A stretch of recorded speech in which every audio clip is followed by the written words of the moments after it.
राजांच्या हातात पत्रिका दिली. राजांनी पत्रिका वाचून काढली. पत्रात लिहिलं होतं, राजे श्री कृपेने आमच्याकडे शुभ कार्य आरंभलेलं आहे. बाळासाहेबांचं लग्न ठरलेलं आहे. अष्टमीचा मुहूर्त धरलेला. आपण याल, वधूवरांना आशीर्वाद द्याल. आपल्या पदस्पर्शाने आमचं गाव पावन कराल. आपला भगव्या झेंड्याचा शिपाई तानाजी मालुसरे. राजाने सांगितलं, मामा, शेलार मामा नाही येता येणार का? मामा, या दिवशी किल्ले कोंढाण्यावर अक्षता टाकण्याचं वचन आम्ही आता मासाहेबांना दिलेलं आहे. क्षमा करा, नाही येता येणार. हे शब्द ऐकले वीरानं जागेवरती उभे झाले आणि सांगते झाले राजांना,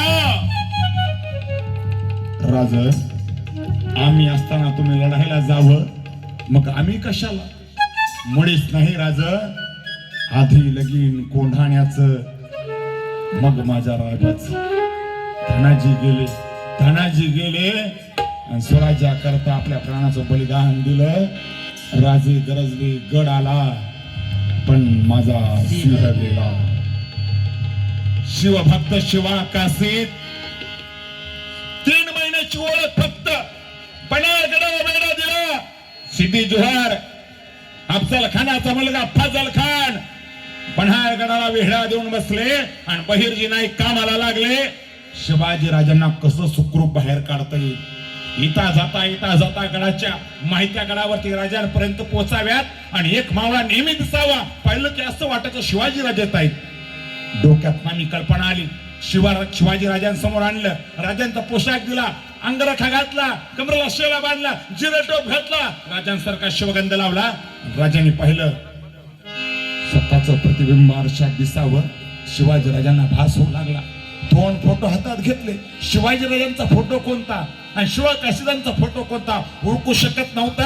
राजांसारखा पोशाख केला आणि बहिर्जी नाईक सांगू लागले, शिवा, राजांकरता स्वराज्या करता प्रति शिवराय बनून तुला शत्रूच्या छावणीवरती जायचंय. चिंता करू नको, तुला सुखरूप बाहेर काढू. आणि त्यावेळेला शिवा सांगू लागला, जन्माला जरी शिवा काशीद म्हणून आलो, राजांची कापडं घातली, या शिवाला मरण जरी आलं तर जन्माला जरी शिवा काशीद म्हणून आलो तर मरताना छत्रपती शिवाजी महाराज म्हणून मरणार आहे.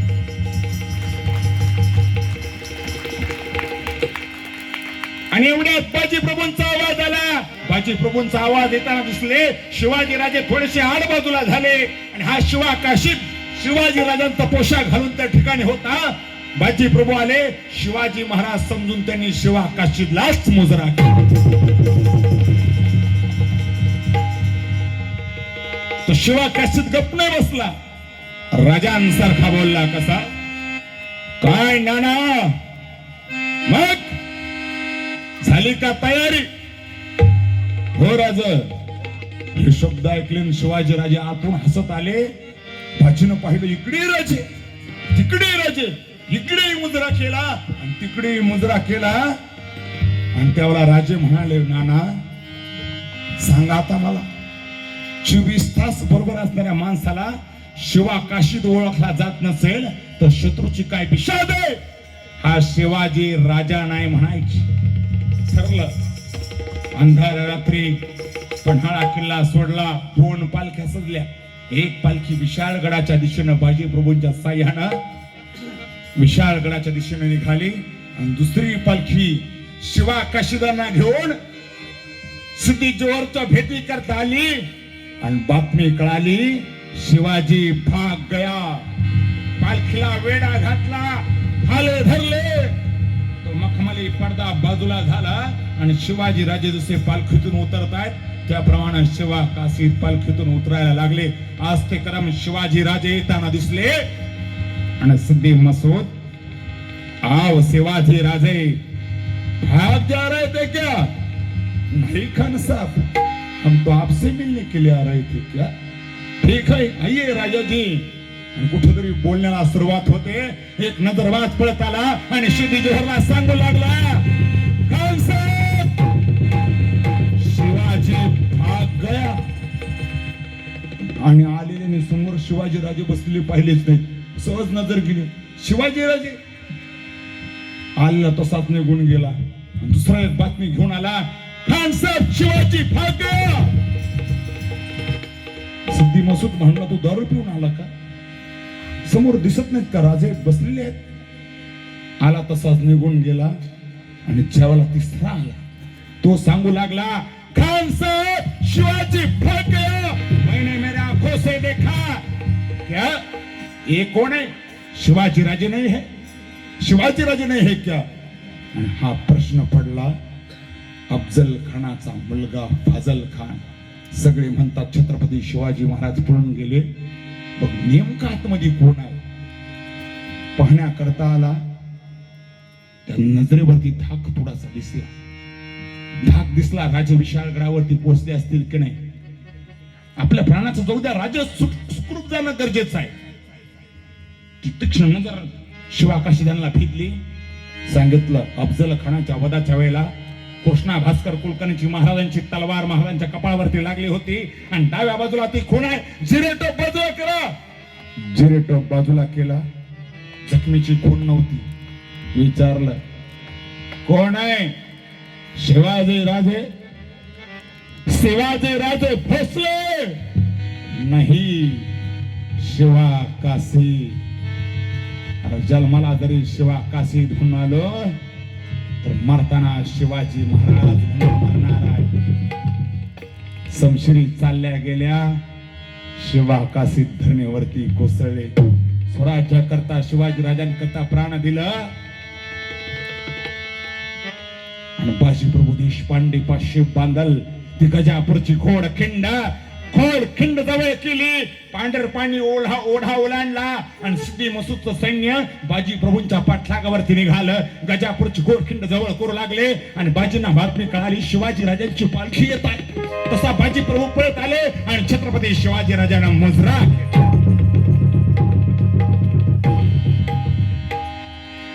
सांगितलं, राजा चिंता करू नका, विशाळगडावरती जा. आणि शिवाजी राजांना सांगितलं, नाना तुम्हाला विशाळगडावर ठेवून तुम्हाला गजापूरच्या घोडखिंडी ठेवून आम्ही विशाळगडावर जाणं आम्हाला शोभला जात नाही. बाजी प्रभूने सांगितलं, राजा लाख मिळे तरी चालतील, पण राजा लाखाचा पोशिंदा मात्र जगला पाहिजे. वडिलकीच्या नात्याने सांगतो, राजा तुम्ही निघा. राजा ऐकत नव्हते. बाजी प्रभूनं विनंती करून शिवाजी राजांना विशाळगडाच्या दिशेने पाठवलं आणि बातमी आली, बाजी काका सिद्धी मसूद आपला सैन्य घेऊन गजापूरची घोडखिंड जवळ करतोय. जसं सैन्य गजापूरच्या घोडखिंडीत आलं, कैलासावरती शिवशंकरानं शिवतांडव मांडावा. बाजी प्रभून हातात दांडपट्टे घेतले. लखलखत पात हवेच्या दिशेने सरकू लागलं. बाजी प्रभूनं काय केलं, जसं यवनी सैन्य दिसलं बाजी चिकायला लागले आणि एकच गर्जना झाली, हरे हरे महादेव, हरे महादेव. आणि बाजी प्रभूनं काय केलं, हृदयाची कान करून ऐका, लढवी खिंड बाजीनं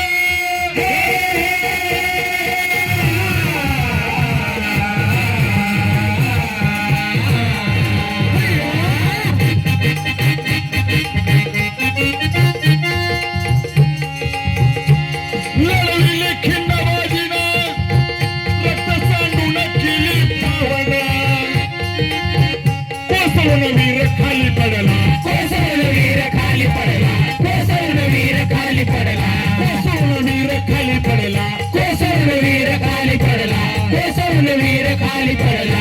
घोडखिंडीत गजा पुरला होजी, घोडखिंडीत गजा पुरला होजी, घोडखिंडीत गजा पुरला होजी. गर गर्रा फिरवी पट्ट्याला अंगाला रक्तानं वीर न्हालेला, बेभानबाजी झालेला, बेभानबाजी झालेला, इंच जखमा अंगाला, रक्ताचा पाट वाहिला, मुडद्याचा ढीक साचला. हर हर शब्द गरजला, शब्द गरजला जिरहारी, शब्द गरजला जिरहारी, शब्द गरजला जिरहारी.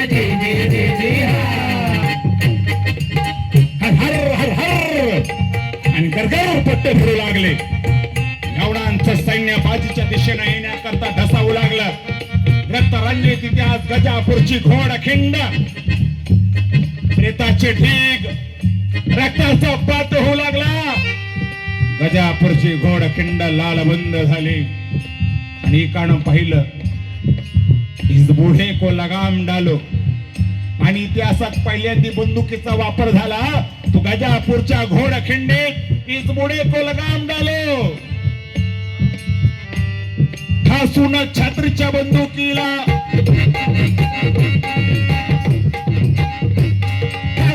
छात्रीच्या बंदुकीला बाजीवर नियम धरलेला, बाजीवर नियम धरलेला, धाड करून बार टाकला, धाड करून बार टाकला. रक्ताला वीर झालेला, वीर झालेला, वीर झालेला, वीर झालेला,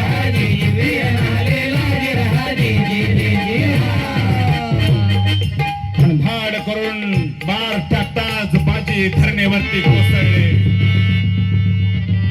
दरडाला कोसळून बाजी जमिनीवरती कोसळले. छातीवरती गोळी लागली. बेशुद्ध अवस्थेत बाजी त्या गजापूरच्या घोडखिंडीत कोसळले. पण अजून कानावरती शब्द आले नव्हते. विशाळ गडावरील तोफा गरजल्या नव्हत्या. याचा अर्थ राजा अजून विशाळ गडावरती पोहोचलं नाहीत. बेशुद्ध अवस्थेत बाजींच्या कानावरती तो वचन येऊ लागला. आपण राजांना वचन दिल तर राजा लाख मेले तरी चालतील, पण लाखाचा पोशिंदा मात्र जगला पाहिजे. पुन्हा बाजी प्रभू उठले. पुन्हा हर हर ची गर्जना झाली. इंच इंच वार बाजीनं झेलले. यवनांना ठार करून रक्तरंजित इतिहास घडला. आणि एवढ्यात धाड करून तोफेचा बार झाला. दुसरा आवाज